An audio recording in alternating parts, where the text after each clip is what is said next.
পাহাড়ি ঢলে আকস্মিক বন্যায় ৩ দিন ধরে ডুবে আছে শেরপুর ও ময়মনসিংহের নিচু এলাকা। পানিবন্দী হয়ে পড়েছেন লক্ষাধিক মানুষ। নৌকার অভাবে আশ্রয় কেন্দ্রেও যেতে পারছেন না দুর্গতরা। এদিকে নদ নদীর পানি বেড়ে প্লাবিত হয়েছে নেত্রকোনাও।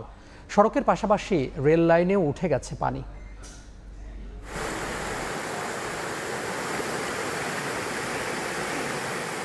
গ্রামের পর গ্রাম নদী রূপ ধারণ করেছে, ডুবে আছে বাড়িঘর, কোথাও কোথাও সড়ক যোগাযোগ বিচ্ছিন্ন হয়ে পড়েছে। রেল লাইনে পানি উঠায় ঝুঁকি বেড়েছে কয়েক গুণ। টানা বর্ষণ আর ভারতের মেঘালয় থেকে নেমে আসা পাহাড়ি ঢলের পানি হু হু করে লোকালয়ে ঢুকছে। প্লাবনে ভয়ানক অবস্থা ময়মনসিংহ আর শেরপুরে। শতাধিক গ্রাম তলিয়ে লক্ষাধিক মানুষ পানিবন্দী। নাতিকে নিয়ে খাটে বসে দুর্যোগময় সময় কাটাচ্ছেন ময়মনসিংহের ধোবাউড়ার মুন্সিরহাট এলাকার বাসিন্দা হেলেনা খাতুন। ৩ দিন ধরে পানিবন্দী পরিবারটি। রান্নাঘর তলিয়ে যাওয়ায় নেই রান্নার ব্যবস্থা। নৌকার অভাবে আশ্রয়কেন্দ্রেও আসতে পারছেন না দুর্গতরা। আজকে 3 দিন ধরে অবস্থা, আমরা কোনো রান্না খাওয়া নাই, ভিতরে পানি সব। বন্যার যে অবস্থা বর্তমানে এই দেশের, বর্তমানে মানুষ চলা খুব কঠিন হয়েছে। গতকালকার ছায়াও আজকে 2 হাত পানি বাড়ছে, যে বৃষ্টি হইতেছে, পাহাড়ের পানি আইতেছে। বন্যা মাছ নিছে গা, পুষ্কুনি ধান কতি দিব। একই অবস্থা হালুয়াঘাট উপজেলার নিম্নাঞ্চলেও। জলাবদ্ধতা রয়েছে পৌর সদরেও। ফসলের ক্ষেত ও মাছের খামার তলিয়ে যাওয়ায় দিশেহারা কৃষক। 18,300 হেক্টর আমন ধানের জমি ও 105 হেক্টর জমিতে আবাদকৃত সবজি পানিতে নষ্ট হয়ে গেছে। এদিকে নেত্রকোনাতে করুণ অবস্থা। কংস নদীর পানি বেড়ে বিস্তীর্ণ এলাকা প্লাবিত হয়েছে। জারিয়া ও নাটোরকোনা গ্রামের অনেকেই বাড়ি ছেড়ে নিরাপদ আশ্রয়ে ছুটছেন। তবে ডুবে গেছে ময়মনসিংহ জারিয়া রেল লাইনের আধা কিলোমিটার অংশ। এতে আন্তনগর ট্রেন জারিয়ার অভিমুখে এসে ধীরে ধীরে পার হয়। এই পানিতে কেউ অভ্যস্ত না, আমরা এরকম পানি হয় না কোনো সময়। এটা হঠাৎ পানি হয়ে গেছে।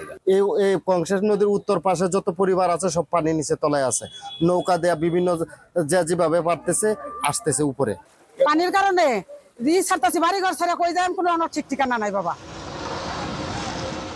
শেরপুরে গত 35 বছরের মতো এমন ভয়াবহ বন্যা দেখেননি স্থানীয়রা। 3 দিন ধরে ডুবে আছে 3 উপজেলার গ্রামের পর গ্রাম। এখনো কোনো ধরনের সহায়তা মেলেনি বলে অভিযোগ করেছেন ভুক্তভোগীরা। লাবিব হাসান, সময় সংবাদ। বন্যার আরও খবর জানতে শেরপুরের নালিতাবাড়ি এলাকায় আছেন সহকর্মী শহীদুল ইসলাম হীরা, ময়মনসিংহের ধোবাউড়ায় আছেন ওবায়দুল হক এবং নেত্রকোনার নাটেরকোনা এলাকায় আছেন আলপনা বেগম। আমরা প্রথমেই সরাসরি যাচ্ছি হীরার কাছে। 130টি আশ্রয় কেন্দ্রের মধ্যে আমি এই মুহূর্তে দাঁড়িয়ে আছি নালিতাবাড়ি পৌর শহরের।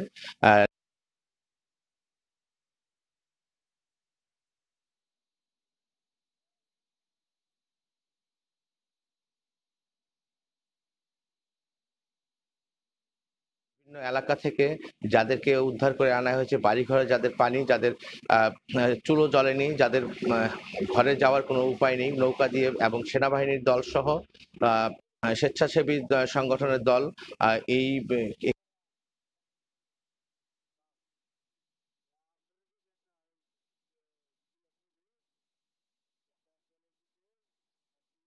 ছিল। আজ সকালে এই আশ্রয় কেন্দ্রের যারা রয়েছেন, আশ্রয় নিয়েছেন যারা, তাদেরকে সকালে শুকনো খাবার খেতে দেওয়া হয়েছে। দুপুরে এখন পর্যন্ত খাবার খেতে দেওয়া হয়নি, তবে কিছুক্ষণের মধ্যে হয়তো তাদেরকে খাবার খেতে দেওয়া হবে। এই আশ্রয় কেন্দ্রে এসে আমরা জানতে পেরেছি এই আশ্রয় কেন্দ্রে সবকিছু ঠিকঠাক থাকলেও এখানে ঔষধের স্বল্পতা রয়েছে। ঔষধ অনেকে বানের পানিতে 2 দিন যাবত 3 দিন যাবত ভিজে জ্বরে আক্রান্ত হয়েছেন, নানা রকম ছোটখাটো অসুস্থতা এসেছে তাদের মাঝে, কিন্তু এখন পর্যন্ত এই আশ্রয় কেন্দ্রে কোনো প্রকার ওষুধ সরবরাহ করা হয়নি। আমি কিছুক্ষণ আগে নালিতাবাড়ির আকাশে সেনাবাহিনীর হেলিকপ্টারকে টহল দিতে দেখেছি। আমরা গতকাল জেনেছি সেনাবাহিনীর হেলিকপ্টার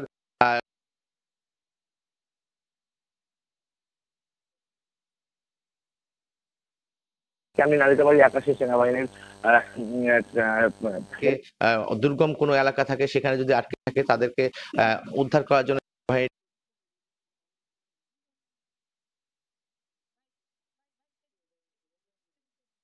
আমি সেনাবাহিনী কর্মকর্তাদের সাথে কথা বলেছি। তারা আমাকে জানিয়েছেন সেনাবাহিনীর পক্ষ থেকে বানভাসী লোকজনকে শুকনো খাবার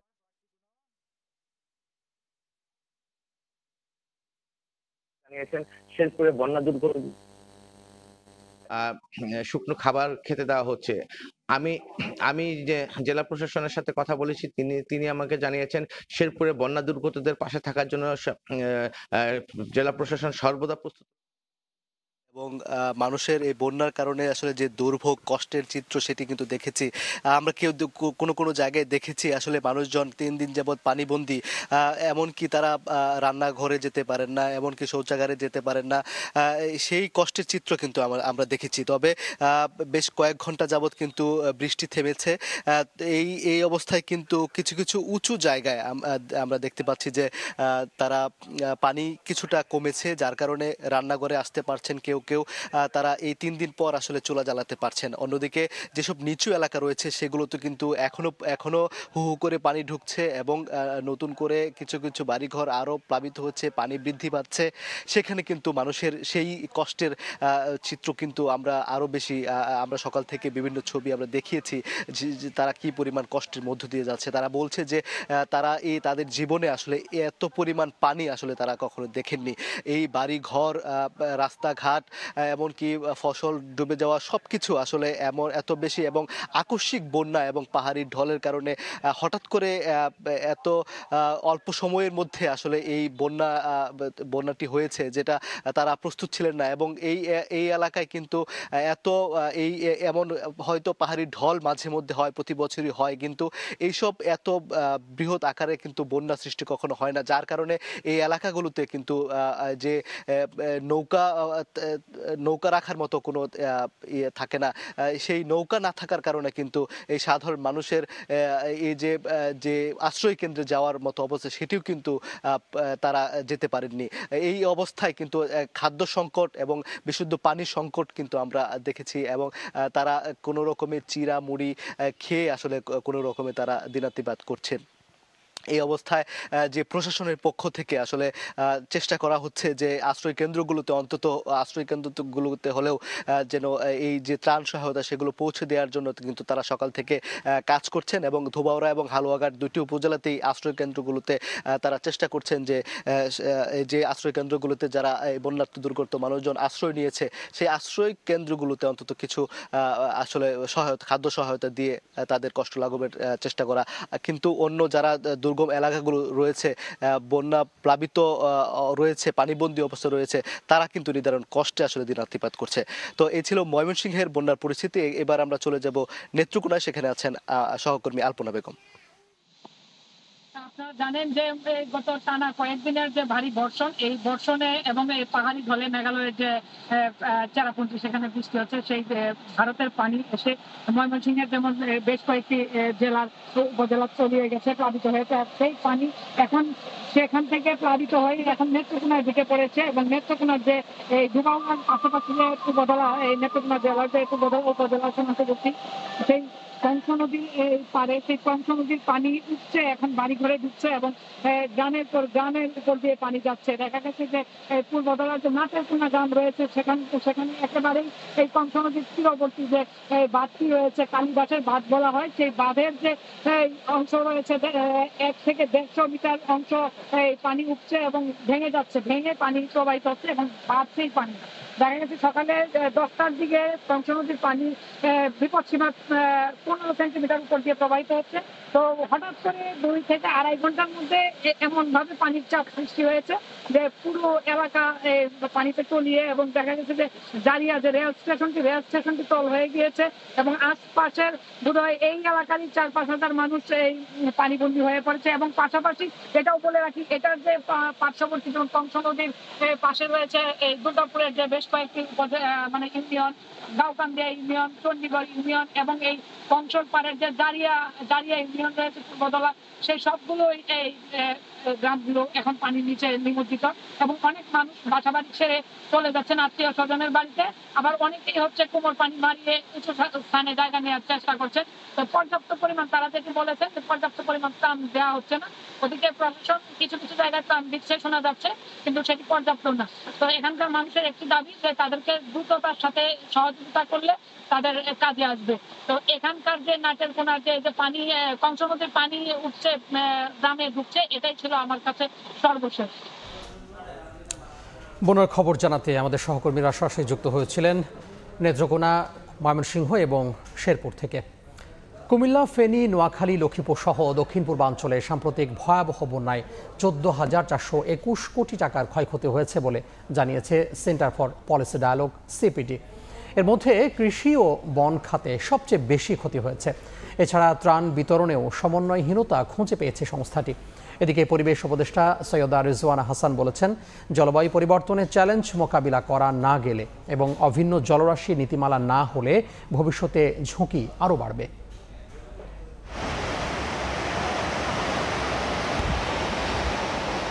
উজানে ভারত থেকে নেমে আসা ঢল ও প্রবল বর্ষণে গেল আগস্টে প্লাবিত হয় ফেনী, নোয়াখালী, লক্ষ্মীপুর সহ দেশের পূর্বাঞ্চলের 11 জেলা। বন্যা আক্রান্ত হন 50 লাখের বেশি মানুষ, মারা গেছেন অর্ধশতাধিক।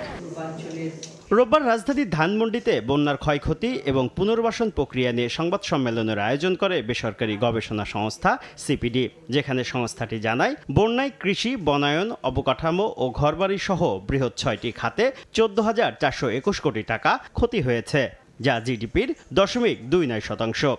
এইটা অর্থটা কিভাবে আসবে আমাদের সেটাই কিন্তু, এবং এই 14,000 কোটি টাকার উপরে যে ক্ষতিটা, এটা কিন্তু জিডিপির আকারেও কম না।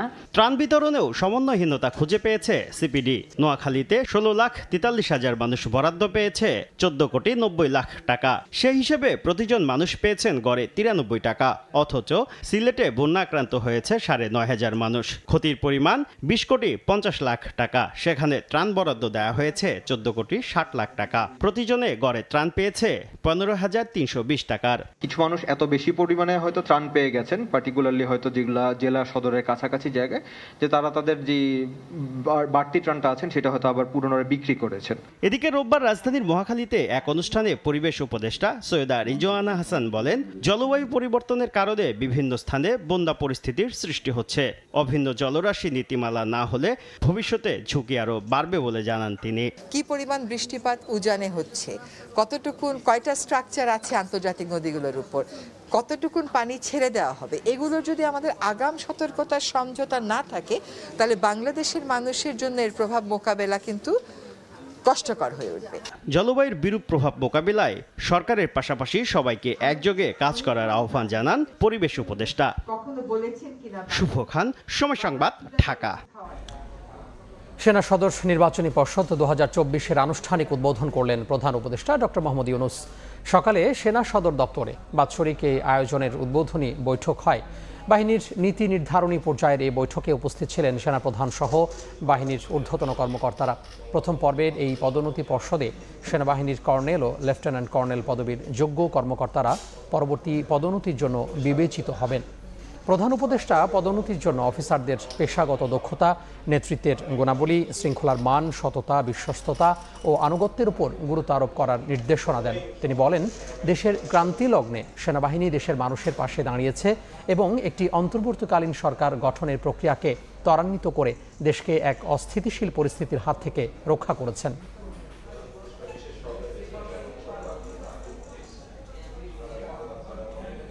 মোবাইল ফোনে পরিচয়ের পর সদরঘাটে মাকে ডেকে নিয়ে অপহরণ করা হয় ছেলেকে। অভিযোগ পেয়ে 7 দিন পর পিরোজপুর থেকে 8 বছরের শিশুটিকে উদ্ধার করেছে র্যাব। তবে এখনও অপহরণকারীকে গ্রেফতার করা যায়নি।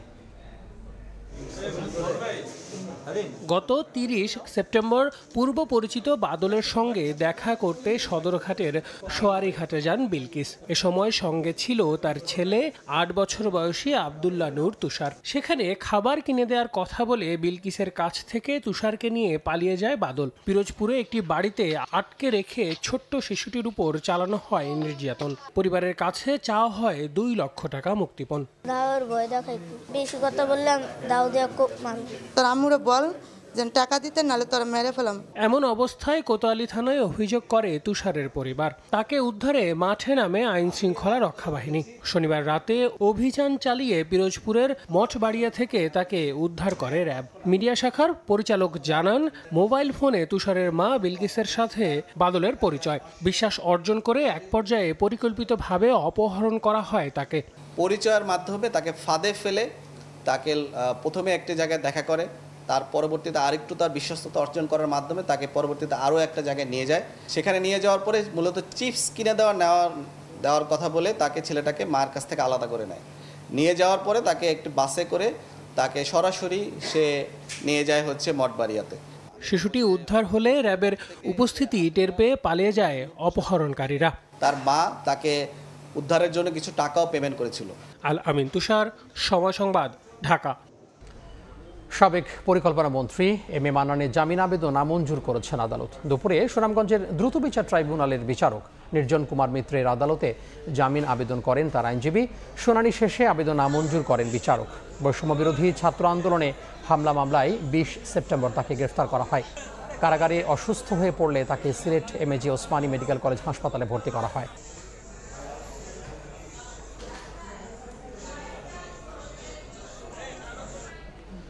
সাবেক প্রধানমন্ত্রী শেখ হাসিনা পালিয়ে যাওয়ার পর ভারত দিন দিন আগ্রাসী হচ্ছে দাবি করে বিএনপির সিনিয়র যুগ্ম মহাসচিব রুহুল কবির রিজভী বলেছেন, সীমান্তে লাশের সংখ্যা বাড়ছে। দুপুরে মৌলভীবাজারে তিনি একথা বলেন। জুলাইয়ে যারা গণহত্যা চালিয়েছে তারা যদি সরকারের ব্যর্থতার জন্য তারা যদি মাথা চাড়া দেয়, এটা এই জাতির জন্য দুর্ভাগ্য হবে। যারা জীবন দিয়েছেন, যারা শহীদ হয়েছেন, তাদের জন্য এটা সবচাইতে বড় দুর্ভাগ্য হবে। আর শেখ হাসিনায় ক্ষমতা থাকার নিরাপত্তা এবং গ্যারান্টি ছিল পার্শ্ববর্তী দেশ। শেখ হাসিনার পতনের পর তারা যেন আরো আগ্রাসী হয়ে গেছে, আরো বেশি সহিংস হয়েছে। লাশের সংখ্যা দিন দিন বাড়ছে আমাদের সীমান্ত অঞ্চলে। 3 মাস পর খুলল চট্টগ্রাম বিশ্ববিদ্যালয়। শিক্ষক শিক্ষার্থীদের পদচারণায় আজ মুখর ক্যাম্পাস, শুরু হয়েছে ক্লাস। এদিকে গণঅভ্যুত্থানে শহীদদের স্মরণে লাল ব্যাজ ধারণ করে শিক্ষার্থীরা। খুব সকালে বিশ্ববিদ্যালয় স্টেশনে হুইসেল বাজিয়ে এসে ভিড়ল শাটল ট্রেন। নেমে আসে শত শত শিক্ষার্থী। মুহূর্তেই ভিড় জমে যায় 0 পয়েন্টে। দীর্ঘ 3 মাস পর রোববার আবার সেই চিরচেনা রূপ ফিরে পেল চট্টগ্রাম বিশ্ববিদ্যালয়। আনুষ্ঠানিকভাবে শুরু হয় একাডেমিক কার্যক্রম। সব বিভাগে শুরু হয়েছে ক্লাস। দীর্ঘ সময় পাঠদানের বাইরে থাকা শিক্ষার্থীরাও উচ্ছ্বসিত ক্যাম্পাসে ফিরতে পেরে। বিদ্যালয় খোলার সিদ্ধান্তকে সাধুবাদ জানিয়ে তারা বলছেন, দ্রুতই ক্ষতি পুষিয়ে নিতে প্রয়োজনীয় পদক্ষেপ হাতে নিতে হবে। দীর্ঘদিনের অপেক্ষার পর আজকে সব একত্রিত হয়ে সত্যি অনেক ভালো লাগছে। তাদের রক্তের বিনিময়ে আমরা স্বাধীন ক্যাম্পাস পেয়েছি, তাদের স্মরণ করেই আমরা আমাদের একাডেমিক কার্যক্রম শুরু করতে চেয়েছি। অলরেডি 2-3 মাসের সেশন জটে পড়ে গেছি আর কি। আমাদের পরীক্ষা হওয়ার কথা ছিল আগস্ট বা সেপ্টেম্বরের দিকে, তো সেদিকে পরীক্ষা শেষ হলে এতদিন আমাদের পরীক্ষা শেষ হয়ে যেত। আমরা যাতে সুস্থ সুন্দর একটা পড়ার পরিবেশ পাই, একটা সুন্দর বিশ্ববিদ্যালয় পাই। এদিকে ক্যাম্পাসকে রাজনৈতিক নয় শিক্ষার্থী বান্ধব করে গড়ে তোলার আশ্বাস দেন নবনিযুক্ত উপাচার্য। আমাদের একটাই উদ্দেশ্য যে university is an academic institution, it's not a political institution. কাজেই ইউনিভার্সিটির একাডেমিক ইমেজ, আমরা কেন এটাকে নেতা তৈরির ফ্যাক্টরি বানাবো? আমরা এটাকে যোগ্য গ্রাজুয়েট তৈরির কারখানা তৈরি করতে চাই। এর আগে ছাত্র আন্দোলন চলাকালীন 16 জুলাই থেকে অনির্দিষ্টকালের জন্য বন্ধ ঘোষণা করা হয় চট্টগ্রাম বিশ্ববিদ্যালয়। সময় সংবাদ, চট্টগ্রাম। এদিকে জ্বালানি তেল পরিবহনে স্থবিরতা কাটাতে চার্টার্ড জাহাজের ব্যবস্থা করা হয়েছে বলে জানালেন নৌ উপদেষ্টা এম সাখাওয়াত হোসেন। চট্টগ্রামে পরপর 2টি তেলবাহী জাহাজে বিস্ফোরণের ঘটনায় এ ব্যবস্থা নেওয়া হচ্ছে। উপদেষ্টা জানান, বিস্ফোরণের ঘটনা তদন্তে 10 সদস্যের একটি কমিটি গঠন করা হয়েছে। তবে বিস্ফোরণে নাশকতা হয়েছে কিনা এ বিষয়ে কিছু বলেননি তিনি। এর আগে চট্টগ্রামে বিএসসির ঊর্ধ্বতন কর্মকর্তাদের সঙ্গে বাংলাদেশ শিপিং কর্পোরেশন কার্যালয়ে প্রায় 2.5 ঘন্টা বৈঠক করেন নৌ উপদেষ্টা।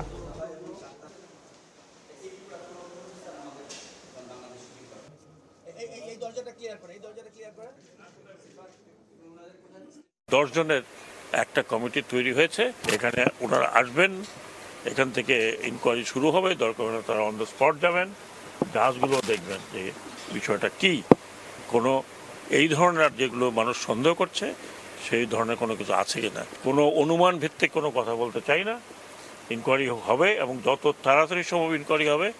ইনকোয়ারি শেষ হলে আমি আশা করব সেই ইনকোয়ারির রেজাল্টগুলো আপনারা জানতে পারবেন। শিগগিরই কাজ শুরু করবে পুলিশ সংস্কার কমিশন। সচিবালয়ে অনানুষ্ঠানিক বৈঠকের পর কথা জানিয়েছেন সংস্কার কমিশনের প্রধান। সকালে সচিবালয়ে স্বরাষ্ট্র মন্ত্রণালয়ে গিয়ে কমিটির সদস্যদের নিয়ে বৈঠকের পর সফররাজ হোসেন জানান, অংশীজনদের মতামত নিয়েই পুলিশ বাহিনী সংস্কারে সরকারের কাছে সুপারিশ তুলে ধরবে কমিশন। আমরা একটা মোটামুটি ধারণা আছে যে বিদেশে কীভাবে পুলিশ বিভাগ কাজ করে, সেখান থেকে আমরা বেস্ট প্র্যাকটিস আমরা নেওয়ার চেষ্টা করবো। আলোচনার মাধ্যমে বেস্ট প্র্যাকটিস সংস্কার করা আমার দায়িত্বের মধ্যে পড়ে না। আমরা শুধু কিছু সুপারিশ করব যে এই ধারাগুলো আমরা চেঞ্জ করা দরকার। তারপর হলো মিডিয়া, বোধ প্রিন্ট মিডিয়া এবং আপনার ইলেকট্রনিক মিডিয়া, তারপরে হলো জনসাধারণ, তারপরে এমনকি যারা ইভেন ওই যে ঢাকা বিশ্ববিদ্যালয়ের টিচার ছাত্র তাদের সঙ্গে আমরা বসবো, তাদের কাছ থেকেও মতামত দেব।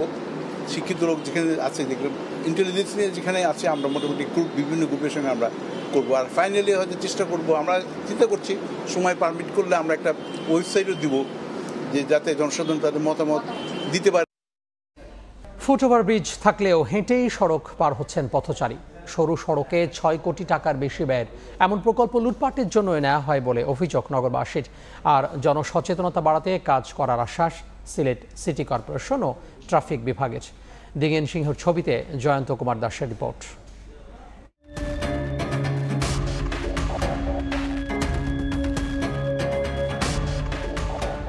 সিলেট নগরীর বন্দরবাজার এলাকার কোর্ট পয়েন্টে 2015 সালে নির্মাণ করা হয় সিলেট সিটি কর্পোরেশনের প্রথম ফুট ওভারব্রিজ। অথচ ব্যবহার না হওয়ায় প্রায় 9 বছর ধরেই পরিত্যক্ত অবস্থায় পড়ে আছে সেতুটি।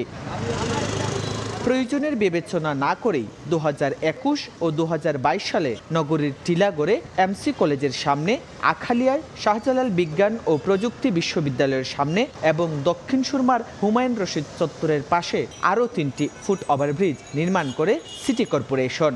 আখালিয়ার ওভারব্রিজটি শিক্ষার্থীরা ব্যবহার করলেও বাকিগুলো ফাঁকা পড়ে আছে। ওভারব্রিজে না উঠে সড়কের মধ্য দিয়েই ঝুঁকি নিয়ে হেঁটে সড়ক পার হচ্ছেন পথচারীরা। এটা তো উচিত ছিল ওভারব্রিজে দিয়ে যাওয়া, কিন্তু সময়ের সংকীর্ণতা থাকার কারণে এই লোকে, আমি নয় শুধু সবাই এইদিকে চলে যায়। আমরা ওভারব্রিজ তো আইসি এটার লেগে বলি আমরা। এলাকাবাসীর অভিযোগ, ওভারব্রিজগুলো নির্মাণে নগরবাসীর চেয়ে ঠিকাদারি প্রতিষ্ঠানগুলো বেশি লাভবান হয়েছে। সরকারি অর্থ লুটপাটের জন্য অপ্রয়োজনীয় ও অপরিকল্পিত প্রকল্প গ্রহণ করা হয়। সরকারের এটা এমনি একটা অপচয় হয়েছে, এগুলো মানুষের কোনো কল্যাণে আইছে না, এগুলো যারা করছে এরা সুবিধা নিছে। সম্ভাব্যতা যাচাই না করেই এই প্রজেক্টগুলো অর্থাৎ এই ওভারব্রিজগুলোর স্থান নির্ধারণ করা হয়েছে, যার কারণে দেখবেন এগুলো কেউ ব্যবহার করছে না। ফুট ওভারব্রিজ ব্যবহারে মানুষকে আগ্রহী করতে ব্যবস্থা নেয়ার আশ্বাস সিটি কর্পোরেশনের। আর জনসচেতনতা বাড়াতে কাজ করার কথা জানায় ট্রাফিক বিভাগ। মানুষ যাতে ফুট ওভারব্রিজ ব্যবহার করতে পারে সেই জন্য ফুট ওভারব্রিজের পাশাপাশি জেব্রা ক্রসিংও দিতে হবে, এবং যে রোড আইল্যান্ডগুলি রয়েছে, ডিভাইডারগুলি রয়েছে, এই ডিভাইডারগুলি যদি ঠিকমতো আপনার সেটেল করা হয় তাহলে মানুষ যত তত পার হবে না। এখন আমরা পুলিশ কমিশনারকে একটা চিঠি দিব, তাদের ট্রাফিক ডিপার্টমেন্ট থেকে যাতে বিভিন্ন সময় ওনারা মাইকিং করে জনসাধারণকে যাতে জনসচেতনতা সৃষ্টি করে যে মানুষ নিরাপদে পারাপার উদ্দেশ্যে তারা যাতে ফুট ওভারব্রিজটা ব্যবহার করে না। সিটি কর্পোরেশনের তথ্য মতে সিলেট নগরে 4টি ফুট ওভারব্রিজ নির্মাণে ব্যয় হয় 6.5 কোটি টাকা। সিলেট সিটি কর্পোরেশন এবং সিলেট মেট্রোপলিটন ট্রাফিক বিভাগ বলছে এগুলো ব্যবহারে জনসচেতনতা বৃদ্ধিতে কাজ করবেন তারা। জয়ন্ত কুমার দাস, সময় সংবাদ, সিলেট। দীর্ঘদিন ধরে রংপুর রেলওয়ে স্টেশনের উন্নয়ন না হওয়ায় ট্রেন থামিয়ে মানববন্ধন করেছেন সাধারণ শিক্ষার্থীরা। এ সময় রেলওয়ে মহাপরিচালক এবং লালমনিরহাটের বিভাগীয় ম্যানেজারের পদত্যাগের দাবি জানিয়েছেন তারা। সকাল 11:15টায় একটি লোকাল ট্রেন থামিয়ে এই মানববন্ধন করেন তারা। তাদের অভিযোগ, 122 বছর আগে প্রতিষ্ঠিত রংপুরের রেলওয়ে স্টেশনটিতে 78 বছরেও বড় ধরনের তেমন কোনো উন্নয়ন না হওয়ায় দুর্ভোগ পোহাতে হয় সাধারণ যাত্রীদের। এদিকে মহাপরিচালক ও বিভাগীয় ম্যানেজারের দুর্নীতির তদন্তেরও জোর দাবি জানানো হয়। শিগগিরই পদক্ষেপ না নিলে কঠোর কর্মসূচির হুঁশিয়ারি দেন মানববন্ধনকারীরা। এটা একটা বিভাগীয় স্টেশন হওয়ার পরও এটার মধ্যে সার্বিক কোনো উন্নয়ন দেখা যায় না। রেল লাইন থেকে শুরু করে নাই কোনো ব্রডগেজ রেল লাইন, নাই কোনো উন্নত মানের ট্রেন। প্ল্যাটফর্ম আছে, প্ল্যাটফর্মটা 5 ফুট উঁচু, এখান থেকে যখন আমরা নামি এখানে কোনো ফুট ওভার ব্রিজ নেই, আমরা একটা ফুট ওভার ব্রিজ চাই। আমরা স্টুডেন্টরা যাতায়াত করি, আমরা রেল ক্রসিং করে যাতায়াত করি, রেলের ভিতর দিয়ে, দরজার ভিতর দিয়ে আমরা যাতায়াত করি। ব্যাংক থেকে টাকা তোলা নিয়ে এখনও অসন্তোষ কাটেনি গ্রাহকের। সবলদের তারল্য সহায়তা পেয়ে ধীরে ধীরে ঘুরে দাঁড়াচ্ছে দুর্বল ব্যাংকগুলো। এদিকে অন্য ব্যাংকের ওপর নির্ভরতা কমিয়ে ঋণের নামে বেহাত হওয়া টাকা আদায়ে তৎপর হওয়ার পরামর্শ অর্থনীতিবিদদের।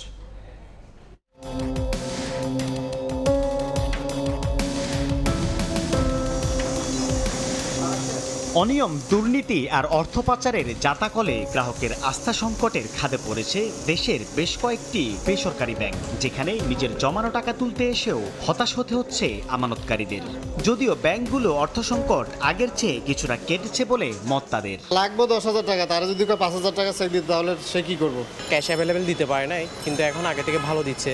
দেশের ব্যাংক পাড়া খাত মতিঝিল ঘুরে জানা যায়, দুর্বল ব্যাংকগুলোর গ্রাহকের আস্থা ফেরাতে বড় ভূমিকা রাখছে তারল্য সহায়তা। যদিও আমদানি ব্যয় মেটানো সহ বড় অঙ্কের লেনদেনে এখনো আগের মতোই অস্বস্তিতে পড়তে হচ্ছে বলে দাবি ব্যবসায়ীদের। একজনের লিকুইডিটি অনেক ভালো আছে, তার ডলার নাই, আবার আরেকজনের ডলার আছে বাট লিকুইডিটি নাই, ফলে এটা একটা চেক অ্যান্ড ব্যালেন্সের ব্যাপার আছে। এখন পর্যন্ত ঠিক হয়নি আর কি আমাদের ব্যাংকিং পজিশনটা।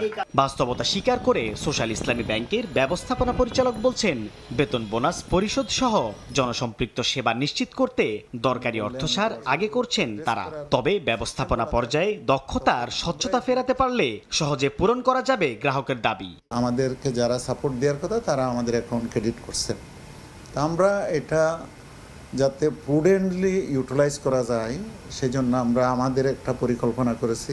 আমাদের সাথে অনেকগুলো স্কুল, কলেজ, হসপিটালের স্যালারি অ্যাকাউন্ট অ্যারেঞ্জমেন্ট আছে, তাদের টাকা আমরা বিগত 1-2 মাস যে ফেরত দিতে পারি না, ওখান থেকে পার্ট দেওয়ার অফ পার্সিয়ালি আমরা পেমেন্ট করব। আমাদের কাস্টমার যারা আস্থাহীনতায় ভুগেছিলেন তারা তাদের আস্থা ফেরত পাবেন। অর্থনীতিবিদরা বলছেন, অন্যের কাঁধে ভর দিয়ে চলার সঙ্গে সঙ্গে ঋণের নামে ব্যাংক থেকে বের হয়ে যাওয়া অর্থ ফেরানোতে কৌশলী উদ্যোগ নিলে শিগগিরই শক্তিশালী লেনদেনে ফিরতে পারবে দুর্বল ব্যাংকগুলো। এই রুগ্ন ব্যাংকগুলোর কিন্তু চেষ্টা করতে হবে তারা যে সম্পদগুলো হারিয়েছে বা যেগুলো তাদের নন পারফর্মিং লোনস হয়েছে সেখান থেকেও তারা খানিকটা রিকভার করতে পারেন কিনা। বাংলাদেশ ব্যাংকের তথ্য অনুযায়ী ফার্স্ট সিকিউরিটি ইসলামী ব্যাংক 300 কোটি টাকা, সোশ্যাল ইসলামী ব্যাংক 350 কোটি টাকা, ন্যাশনাল ব্যাংক 270 কোটি টাকা আর গ্লোবাল ইসলামী ব্যাংক ধার পেয়েছে 25 কোটি টাকা। সাইফুল ইসলাম, সময় সংবাদ, ঢাকা। সাভার গাজীপুরে 2 মাস ধরে পোশাক শ্রমিকদের অসন্তোষ চললেও চট্টগ্রাম পুরো ব্যতিক্রম। বহিরাগত ও উস্কানিদাতাদের নিয়ন্ত্রণ করায় শ্রমিক আন্দোলন শূন্যের কোটায় 6 আগস্ট থেকে বন্দনগরীর 600-র বেশি কারখানায় চলছে নিরবিচ্ছিন্ন উৎপাদন। কমলদের আরও একটি রিপোর্ট, ক্যামেরায় ছিলেন নুরজামাল আতিক। শুনতে অবাক লাগলো, সত্যি 5 আগস্ট হাসিনা সরকারের পতনের পরদিনেই চট্টগ্রামের সবগুলো গার্মেন্টস কারখানা খুলে দেওয়া হয়। প্রথম দিন হিসেবে 6 আগস্ট শ্রমিক উপস্থিতির হার 80% হলো। 7 আগস্ট শতভাগ শ্রমিক উপস্থিতি নিয়ে উৎপাদনে যায় কারখানাগুলো।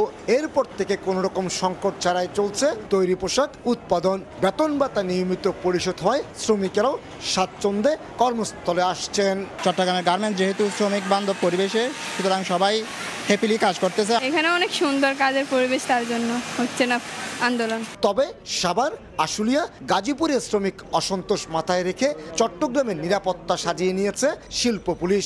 বিশেষ করে গোয়েন্দা তথ্যের মাধ্যমে ঠেকানো হয়েছে সব ধরনের গুজব এবং উস্কানিমূলক তৎপরতা। শ্রমিক অধ্যুষিত এলাকা হিসেবে পরিচিত 1602 নম্বর গেট, বাইজিৎ শেরশাহ এবং অক্সিজেন এলাকায়ও নিরাপত্তা জোরদার করা হয়েছে।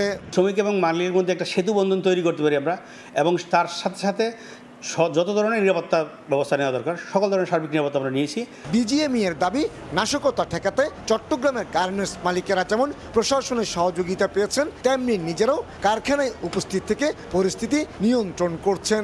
আর শ্রমিক নেতারাও চেষ্টা চালিয়ে যাচ্ছেন স্থিতিশীল পরিবেশ বজায় রাখার। যারা দুষ্কৃতিকারী তাদেরকে আমরা শনাক্ত করেছি, আমাদের সাথে শ্রমিক লিডাররাও একসাথে এবং শ্রমিক ভাইরা একসাথে, ওদের সাথে সবাই মিলে আমরা এটা প্রতিহত করছি।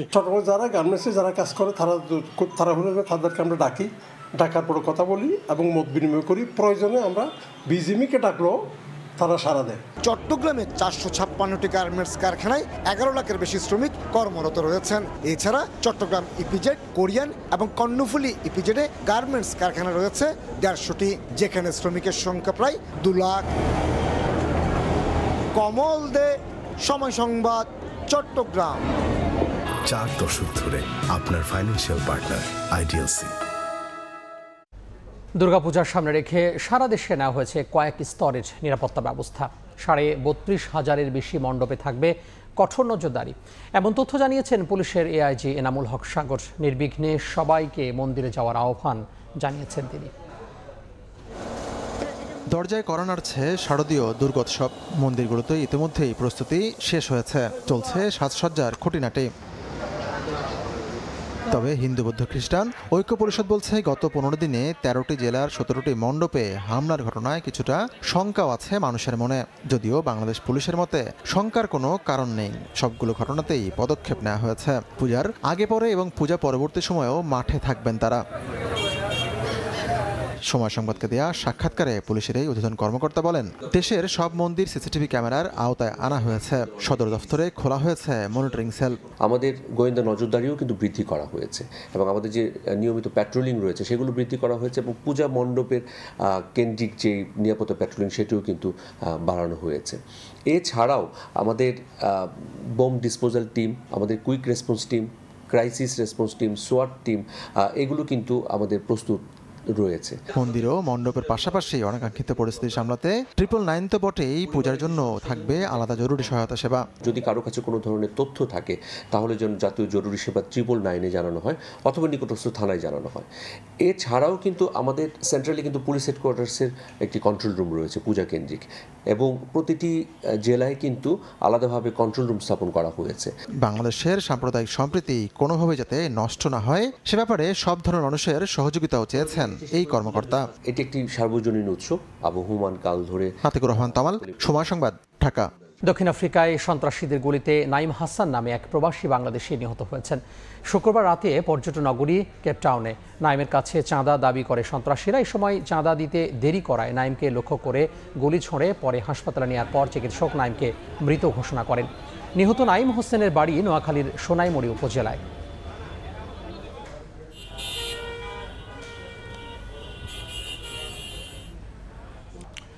এ পর্যায়ে শীর্ষ সংবাদগুলো জানিয়ে দিব আরও একবার।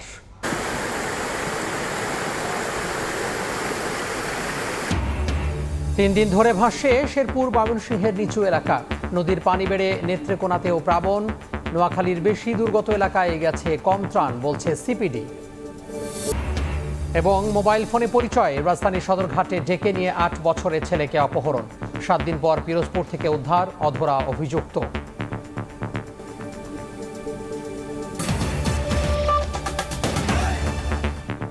এই ছিল দুপুরের সময়।